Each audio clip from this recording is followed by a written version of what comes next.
I knew she was lying, and now she'll pay. The phone rang at 4:17 a.m., cutting through my dreams like a rusty blade. Nobody calls with good news at that hour. I fumbled for the receiver, my hand shaking from more than just sleep. Mr. Mallory, this is Cleveland General Hospital. Your wife is giving birth. I sat up so fast my vision blurred. I'm sorry, what? Melanie Mallory. She's in labor. You need to come immediately. The line went dead. I stared at the phone like it had just told me the moon was made of cheese.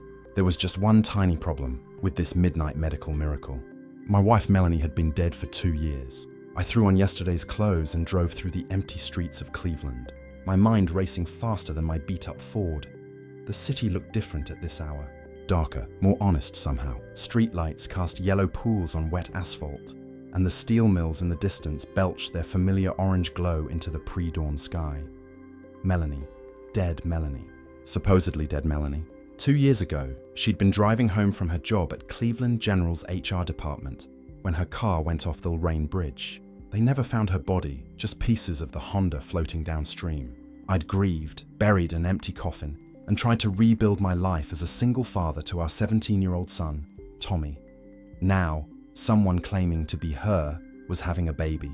My head felt like it was full of cotton and broken glass. At the hospital, I followed signs to the maternity ward, my work boots squeaking against polished linoleum. The fluorescent lights made everything look sickly green. A nurse with kind eyes and tired shoulders approached me. Mr. Mallory, I'm Janet. Your wife is in room 314. There's been a mistake, I said. My wife died 2 years ago. Janet's expression shifted from professional sympathy to confusion. Sir, the woman in that room has your name listed as emergency contact. She specifically asked for Vincent Mallory. Vincent. Only 3 people in the world called me Vincent instead of Vince. My mother, my dead father, and Melanie. Room 314 was quiet, except for the soft beeping of monitors. I pushed open the door and nearly fell over. The woman in the hospital bed looked exactly like Melanie. Same auburn hair, same green eyes, same small scar above her left eyebrow from when she fell off her bike at age 12. But it wasn't Melanie. I knew that the moment she looked at me. Hello, Vince, she said quietly. I'm Lucy, Mel's twin sister. The world tilted sideways. In 17 years of marriage, Melanie had never mentioned having a twin. She barely talked about her family at all, claiming they were complicated and better left in the past. Twin sister, I repeated, sinking into the visitor's chair. Right, and I suppose you're going to tell me this makes perfect sense. Lucy shifted uncomfortably, wincing as she adjusted her position. A tiny bundle lay sleeping in her arms, the baby that had dragged me here in the middle of the night. Melanie isn't dead, Vince. She's living in Norway under the name Dr. Sarah Hendris. She got a research position at the University of Oslo 2 years ago. Norway? I laughed, but it came out harsh and bitter. So she faked her own death to run away to Norway. That's actually impressive, and it's complete insanity. It wasn't supposed to happen like this. Lucy said she was going to tell you eventually. Eventually, I stood up, pacing to the window that overlooked the parking lot. Dawn was breaking, painting the sky the color of old blood. 2 years, Lucy, 2 years. I thought my wife was dead. Tommy thought his mother was dead. We had a funeral. People brought castles. I know, I was there. I spun around. You were what? At the funeral in the back. I wanted to see. I needed to know what she was leaving behind. The baby stirred and made a small sound. Lucy rocked her gently, and I noticed how naturally she held the child like she'd been doing it for more than just a few hours. Whose baby is that, Lucy? She didn't answer immediately, which was answer enough. It's Melanie's, isn't it? She had an affair, got pregnant, and decided to disappear rather than face the consequences. It's more complicated than that. It always is. I sat back down, suddenly exhausted. Who's the father? Dr. Alex Pewitt. He was her supervisor in HR. He's married, Dr. Alex Pewitt. I knew that name. Melanie had mentioned him a few times. Always professionally, always carefully neutral. Now I understood why. So, let me get this straight. My wife was screwing her married boss, got pregnant, faked her death with his help, and ran off to Norway to play house while I spent 2 years thinking I was a widower. Vince, I'm sorry. I never wanted, and you helped her. The pieces were clicking together in my head like bullets sliding into a chamber. You helped her fake the death. That's why you're here now, isn't it? Something went wrong with their perfect plan. Lucy's silence confirmed my suspicions. What happened, Lucy? Did Dr. Wonderful decide he didn't want to play daddy after all? Alex? Alex decided the baby was too much of a risk. He told Melanie to give it up for adoption, or he'd expose everything. She panicked and called me. So you're what? The cleanup crew. I'm trying to help my sister. Your sister who abandoned her family and let us think she was dead. I was shouting now and the baby started crying. Lucy tried to sue her, but the infant's wails echoed off the sterile walls. A nurse poked her head in. Is everything okay in here? Fine, I said through gritted teeth. Just a family reunion. After the nurse left, I lowered my voice. What do you want from me, Lucy? I need somewhere to stay just for a few weeks until I can figure out what to do. I don't have much money and the baby needs no Vince, please. I know this is insane, but I have nowhere else to go. Melanie said you were a good man. She said Melanie said a lot of things. Most of them were lies. But even as I said it, I was thinking about Tommy. About how he'd react to learning his mother was alive, but had chosen to stay away. About the empty coffin we'd buried, and the insurance money that had helped pay for his college fund. The insurance money? Jesus Christ, I whispered. The life insurance she collected on her own death, didn't she? Lucy's expression told me everything I needed to know. How much? 200,000. I felt something cold and sharp settle in my chest. Not just anger, something deeper. Something that felt like the beginning of a very long, very careful plan. Okay, Lucy, here's what's going to happen. You and the baby are going to come stay with me. We're going to tell everyone you're Melanie's sister who's fallen on hard times. And while you're there, you're going to tell me everything, every detail about how my supposedly dead wife pulled off the con of the century. Why would you help me? I looked at her, then at the baby who had stopped crying and was now staring at me with unfocused eyes. She had Melanie's nose and chin. In a few years, she'd probably look exactly like the woman who destroyed my life. Because Lucy, I'm going to need your help to destroy the people who did this to me. And something tells me you're just angry enough at your sister to want to watch it happen. 3 days later, Lucy and baby Emma were settled in Melanie's old sewing room. I'd told Tommy that Lucy was his aunt, who'd been living overseas and needed help after a difficult divorce. He accepted it with the casual indifference of a 17-year-old who had bigger concerns, like whether Jessica Morrison would go to prom with him. Lucy proved to be a goldmine of information. Every evening after Tommy went to bed, we'd sit in the kitchen while Emma slept, and Lucy would fill in the blanks of Melanie's elaborate deception. It started about 3 years ago, Lucy said, bouncing Emma gently as she fed her a bottle. Mel called me out of nowhere. We hadn't talked in 5 years. Not since our parents' funeral. She said she was in love and needed to disappear. Just like that. Pack up and fake your death because you're in love. You don't understand what Alex meant to her. He was everything she thought she wanted. Successful, sophisticated, connected. He made her feel important. I sipped my coffee, which had gone cold an hour ago. Important enough to abandon her family. She said you'd grown apart, that you were more like roommates than husband and wife. That stung because it wasn't entirely wrong. The last few years of our marriage had been routine. Work, dinner, television, sleep, repeat. But I'd thought that was normal. I'd thought that was what marriage became after the initial fire burned down to steady coals. So how'd they do it? The death, I mean. Lucy shifted Emma to her shoulder and began patting her back. Alex had connections at the hospital and the coroner's office. He falsified the death certificate and the autopsy report. The car accident was real. Mel actually drove off the bridge, but she was picked up downstream by Alex. They planned it for months. What about the insurance investigation? Alex handled that too. He had friends in the police department who made sure the investigation stayed superficial. A tragic accident, case closed. I thought about all the people who'd had to be involved directly or indirectly. The coroner who signed off on a fake autopsy. The cops who didn't look too hard for a body. The insurance investigator who accepted the story without digging deeper. How many people knew? Just Alex and me. Everyone else thought they were doing favors for a friend or cutting corners to close a case quickly. And you were okay with this, helping your sister fake her death. Lucy was quiet for a long moment. Emma had fallen asleep against her shoulder, tiny fist curled against Lucy's shirt. I was jealous, she admitted finally. Well, Mel always got everything she wanted. The perfect husband, the nice house, the stable life. I'd been drifting for years. Bad relationships, dead-end jobs, never quite getting my act together. When she asked for help, it felt like maybe I was finally important to someone. But something changed. When I got to Norway last month, everything was different. Mel was different. She was cold, distant. She treated me like hired help instead of family. And Alex, Lucy shuddered. Alex made it clear that I was a liability. He wanted me gone as soon as the baby was born. So, you decided to come back here. I didn't know where else to go. I thought maybe if I brought Emma to you, if you knew the truth, you might. I don't know what I thought. I studied Lucy's face in the dim kitchen light. She looked like Melanie, but there was something softer about her features. less calculating. Melanie had always been beautiful in a sharp, deliberate way. Lucy was beautiful like a watercolor painting, gentle and a little blurred around the edges. What's your plan now, Lucy? I don't have one. I was hoping you might have some ideas. I smiled and Lucy took a step back. Maybe she recognized something in that smile that reminded her of her sister. Oh, I have ideas, but first I need to make some calls. The next morning, I contacted my old friend Dwayne Briggs. Diesel, as everyone called him, had been a Cleveland cop for 22 years before retiring to start his own private investigation business. We'd known each other since high school, and he was one of the few people who'd stuck by me after Melanie's death. Vince, my man, Diesel's voice boomed through the phone. How's life treating you? Like a rented mule, Diesel. Listen, I need a favor. A big one. Name it. I need you to investigate Dr. Alex Pewitt at Cleveland General Hospital. I want to know everything. His finances, his marriage, his professional history, what he had for breakfast this morning. This wouldn't have anything to do with Melanie, would it? Diesel had always been sharp.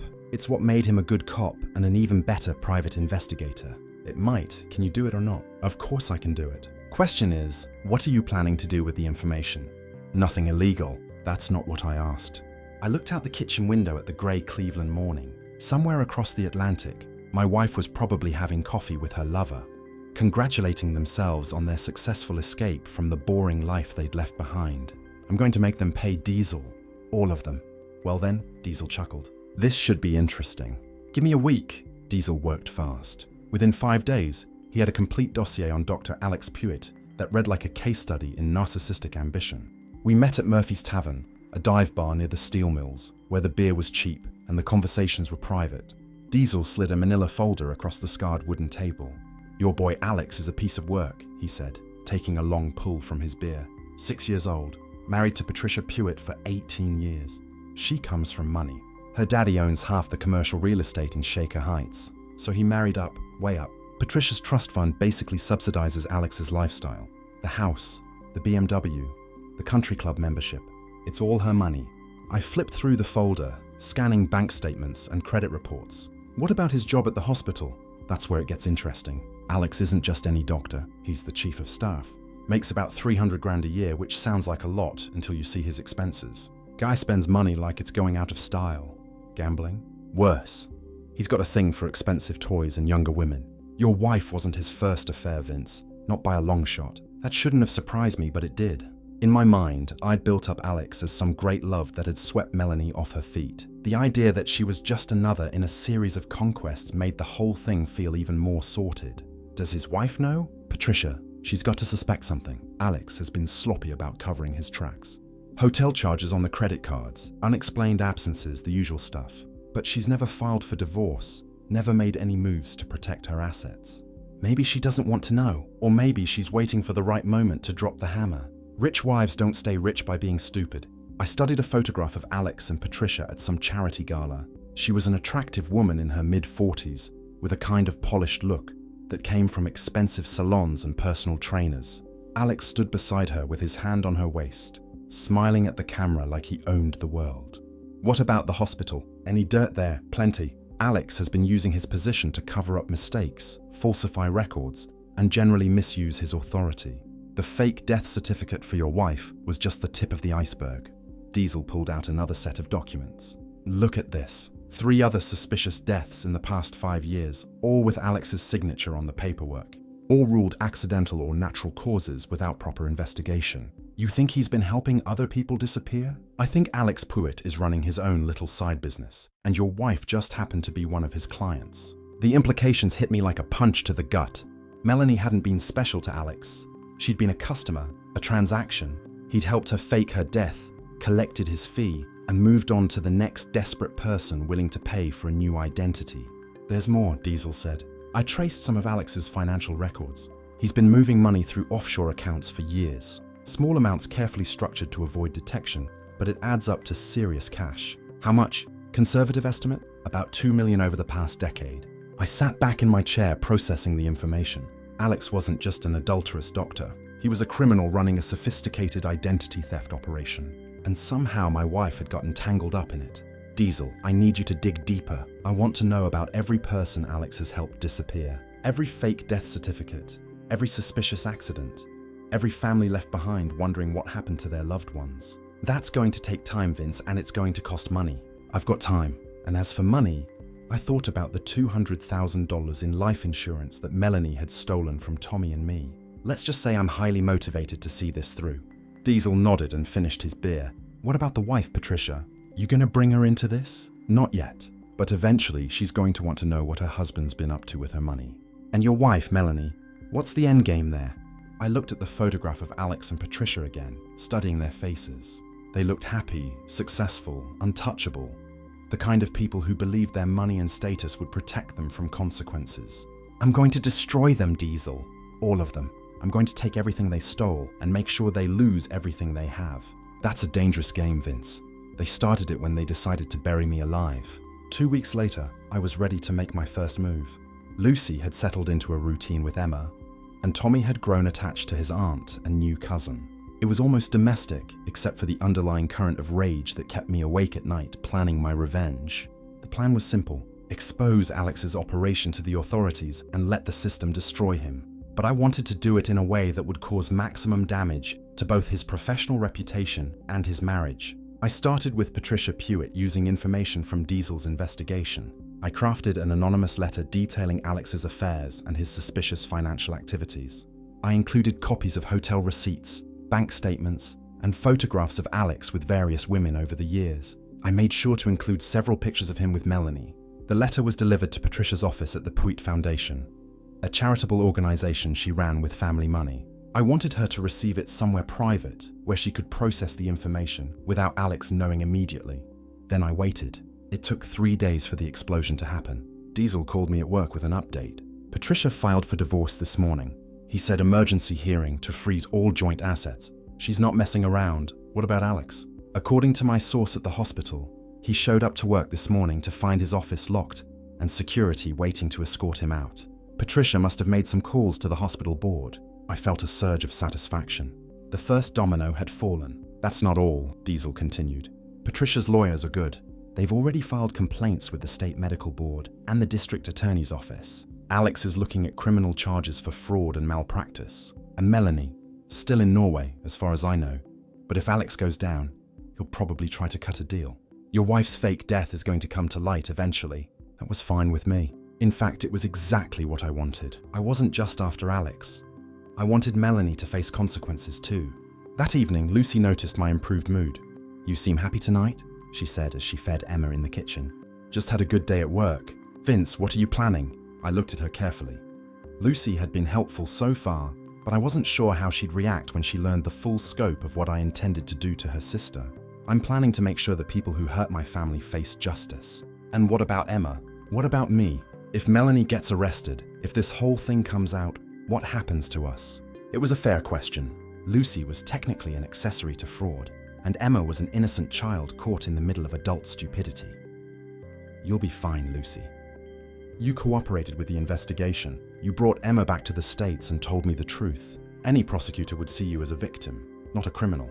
But Emma won't have a mother. Emma will have you, and she'll have me and Tommy. She'll have a family that actually wants her." Lucy was quiet for a long moment, rocking Emma gently. "What if Melanie comes back? What if she tries to take Emma?" "She won't. How can you be so sure?" I smiled that cold smile again. "Because by the time I'm finished with her, Melanie won't be in any position to take care of anyone." The next morning brought news that Alex had been arrested at his home. The charges included fraud, conspiracy, and falsifying official documents. The local news picked up the story, painting it as a scandal involving Cleveland's medical elite. I watched the coverage with Tommy over breakfast.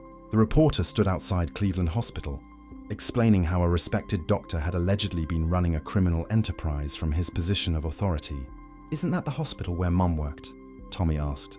"Yeah, it is. Think she would have known this guy?" I looked at my son, tall and gangly at 17, with Melanie's eyes and my stubborn chin. He deserved to know the truth, but not yet. Not until I'd finished what I'd started. "Probably," I said. "It's not that big a place." The story dominated local news for the next few days. More details emerged about Alex's operation, including the revelation that he had helped at least 6 people fake their deaths over the past decade. The families of those victims were interviewed, their pain and confusion broadcast for the world to see. I recognized that pain. I'd lived with it for 2 years. But the best part came when Patricia Pewitt held a press conference outside the courthouse. dressed in an elegant black suit. She stood before a bank of microphones and delivered a statement that was both dignified and devastating. "I am shocked and horrified to learn about my husband's alleged criminal activities," she said, her voice steady. "Despite the circumstances, I had no knowledge of his illegal actions, and I fully support the ongoing investigation. I will be cooperating completely with law enforcement to ensure that justice is served and that the families affected by these crimes receive the closure they deserve." It was a masterclass in public relations. Patricia positioned herself as another victim while making it clear that Alex would receive no support from her or her family's considerable resources. I almost felt sorry for him almost. With Alex in custody and facing serious charges, it was only a matter of time before Melanie's fake death became public knowledge. I wanted to be ready when that happened. So I spent the next week preparing Tommy for the truth. "Son, we need to talk," I said one evening after dinner. Lucy had taken Emma upstairs for a bath, leaving Tommy and me alone in the living room. "This sounds serious." "It is. It's about your mother." Tommy's expression grew guarded. We'd never talked much about Melanie's death. It was too painful for both of us. But now I needed him to understand what had really happened. "What about her?" "She's not dead, Tommy. She faked the accident and ran away to Norway with another man." For a long moment, Tommy just stared at me. Then he laughed, a short, bitter sound that reminded me of myself. "That's insane, Dad. Why would you even say something like that?" "Because it's true. Lucy isn't just your aunt. She's your mother's twin sister. She helped Melanie fake the death, and now she's here because Melanie abandoned her too." I explained everything. The affair with Alex, the insurance fraud, the fake death certificate, the new life in Norway. Tommy listened without interrupting, his expression growing harder with each detail. "So, Mom is alive, but she chose to stay away," he said finally. "That's right. And the baby Emma, she's your half-sister, Melanie's daughter with Alex." Tommy was quiet for a long time processing the information. When he finally spoke, his voice was cold. Good. I'm glad she's not dead because now I can hate her properly." The next day, the story broke. A reporter had connected the dots between Alex's arrest and the suspicious death of Melanie Mallory 2 years earlier. The headline read, "Dead woman walking. Local wife faked death and insurance scam." My phone started ringing immediately. Reporters wanted interviews. Neighbors wanted explanations, and my boss at the steel mill wanted to know if I was going to be arrested. I ignored most of the calls, but I did speak to Detective Sarah Martinez from the Cleveland Police Department. She was leading the investigation into Alex's operation and needed my cooperation to build the case. "Mr. Mallory, I want you to know that we don't consider you a suspect in this case," she said during our interview at the police station. "Based on the evidence we've gathered, it's clear that you were a victim of fraud." "What about my wife? Is she going to be arrested?" "We're working with international authorities to locate her. Norway has an extradition treaty with the United States, so she'll likely be brought back to face charges. And the insurance money, you'll need to work with the insurance company on that. They may pursue civil action to recover the fraudulent payout, but that's separate from the criminal case." I nodded, pretending to be concerned about the money. In reality, I didn't care about the $200,000. What I wanted was something much more valuable: justice. Over the next few weeks, more details emerged about Melanie's new life in Norway. Reporters tracked her down at the University of Oslo, where she'd been working under the false identity Alex had created for her. Photographs showed her leaving her apartment with a suitcase, presumably heading to the airport for her involuntary return to Cleveland. I watched the coverage with a mixture of satisfaction and anticipation. Soon, Melanie would be back in the city. She tried to escape, facing the consequences of her choices. But I wasn't done yet. There was still one more move to make. Melanie's flight landed at Cleveland Hopkins International Airport on a grey Tuesday morning in March. I wasn't there to meet her. That honor belonged to Detective Martinez and 2 federal marshals who escorted her directly to the county jail. The local news covered her arrival extensively, with reporters speculating about her motives and the impact on her grieving family. They interviewed neighbors who remembered her as a friendly, devoted mother and wife. The contrast between their memories and the reality of her crimes made for compelling television. I watched from my living room with Lucy and Tommy. Emma was napping in her carrier, oblivious to the drama surrounding her birth other's return. "She looks different," Lucy said quietly, as the camera showed Melanie being led through the airport in handcuffs. She was right. The woman on screen was thinner than I remembered, with shorter hair and an expensive-looking coat. She kept her head down, avoiding the cameras, but I caught glimpses of her face. She looked older, harder somehow. "She looks guilty," Tommy said. The arraignment was scheduled for the following week. Melanie's lawyer, a public defender, since Patricia had made sure Alex's assets were frozen, argued for bail, but the judge denied the request. Flight risk, he said. Given that she'd already faked her death once to avoid consequences, it was a reasonable concern. I decided it was time for a visit. The county jail wasn't a pleasant place under the best circumstances. The fluorescent lighting was harsh. The air smelled of disinfectant and desperation, and everything was painted in shades of institutional green. I signed in at the front desk and waited in a room full of plastic chairs and broken dreams. When they brought Melanie out, I barely recognized her. The orange jumpsuit washed out her complexion, and her hair hung limp around her face. She looked small and fragile, nothing like the confident woman who had walked out of my life 2 years earlier. She sat down across from me, separated by a sheet of reinforced glass. We picked up the phone simultaneously. "Hello, Vince. Melanie, you look good." "Older, but good. You look like a criminal." She flinched at that, and I felt a small surge of satisfaction. The woman who had destroyed my life with her selfishness was finally facing reality. "I suppose you hate me," she said. "I did. For a long time, I hated you so much it felt like poison in my veins. But you know what? Hate takes too much energy. Now I just want you to pay for what you did. Vince, I can explain." "No," I cut her off. "You don't get to explain. You don't get to make excuses or ask for forgiveness. You made your choices and now you live with the consequences." "What about Emma? She's your daughter too, genetically. Half-sister to Tommy. Emma has a family. Lucy loves her. Tommy adores her. And I'm going to make sure she grows up knowing she's wanted and valued. Things you never bothered to teach her." Melanie's composure cracked slightly. "You can't keep me from my daughter. I'm not keeping you from anything. You gave up the right to be her mother when you abandoned her. Just like you gave up the right to be Tommy's mother when you faked your death. How is Tommy?" "He's fine. Better than fine, actually. Turns out kids are pretty resilient when they're not being lied to constantly." We sat in silence for a moment, the weight of 2 years and 1,000 betrayals hanging between us. "Why, Melanie? Why not just ask for a divorce? Why put us through the heck of thinking you were dead?" She was quiet for so long. I thought she wasn't going to answer. When she finally spoke, her voice was barely above a whisper. "Because I was a coward. Because divorce would have meant admitting I was wrong, and I wasn't ready to do that. Alex made me feel like I was someone special, someone important.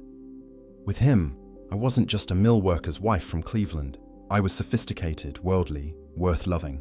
And now I know that Alex never loved me. He used me, just like he used all those other women. I was just another transaction to him. At least you figured that out. Too bad it took destroying your family to learn the lesson." The guards signaled that visiting time was almost over. I stood up, ready to leave this place and never come back. "Vince, wait. What's going to happen to me?" I looked at her through the glass. This woman I'd loved for 17 years who had given me the best thing in my life and then tried to take it all away. "You're going to prison, Melanie, for fraud, for insurance theft, for conspiracy. You're going to lose years of your life sitting in a cell thinking about the choices that brought you here. And when you get out, if you get out, you're going to discover that the world moved on without you. Tommy will be grown, Emma won't know you, and I'll have built a life that doesn't include you. That's cruel. No, that's justice. Cruel was letting your son think his mother was dead. Cruel was stealing money that was meant to secure his future. Cruel was abandoning a baby because she became inconvenient." I hung up the phone and walked away, leaving Melanie sitting alone in her orange jumpsuit and regret. Epilogue, New Beginnings. 6 months later, Melanie was sentenced to 8 years in federal prison. Alex got 12 years and was ordered to pay restitution to all the families he defrauded. Patricia Puett divorced him and donated his remaining assets to a victims' rights organization. Lucy officially adopted Emma and got a job at a local daycare center. Tommy graduated high school with honors and earned a scholarship to Ohio State University. He chose to study criminal justice, inspired, he said, by wanting to help other families find the truth. The insurance company decided not to pursue recovery of the $200,000, considering the circumstances and the cooperation we'd provided to law enforcement. The money went into Emma's college fund, where it would actually serve the purpose it was originally intended for. As for me, I went back to my job at the steel mill and my quiet life in Cleveland. But something had changed during those months of investigation and revenge. I'd remembered what it felt like to fight for something, to refuse to be a victim of other people's choices. On a warm Saturday evening in September, I sat on my front porch watching Tommy push Emma on the swing set I'd installed in the backyard. Lucy was inside making dinner, humming softly to herself as she worked. It wasn't the life I'd planned, but it was honest. No lies, no secrets, no betrayals, Just a family that had been forged in the aftermath of destruction and had chosen to build something better from the pieces. My phone rang, interrupting my thoughts. The caller ID showed a number I didn't recognize. "Hello, Mr. Mallory. This is Detective Rodriguez with the Chicago Police Department. I'm calling about the Alex Pwitt case. We've identified another victim of his operation here in Illinois, and we'd like to speak with you about your experience." "Of course," I said. "I'll help however I can." As I talked with Detective Rodriguez, I realized that my story wasn't really over. There were other families out there who deserved the truth. Other victims who needed justice. Maybe I'd found a new purpose in the wreckage of my old life. After I hung up, Lucy came out onto the porch with 2 cups of coffee. "Everything okay?" she asked, settling into the chair beside me. "Better than okay," I said. "I think I'm finally ready to stop looking backward and start moving forward." She smiled, and for the first time in years, I felt genuinely hopeful about the future. Emma's laughter drifted across the yard as Tommy spun her around in circles. She was walking now, taking those uncertain toddler steps that always ended in either triumph or tumbles. But she always got back up, always tried again. Maybe that was the lesson in all of this. Life knocks you down, people betray you, and sometimes the world seems determined to break your spirit. But you get back up. You dust yourself off, you learn from the pain, and you keep moving forward. Melanie had tried to bury me alive when she faked her death. But I'd clawed my way out of that grave, and I'd made sure she faced the consequences of putting me there. Now it was time to live.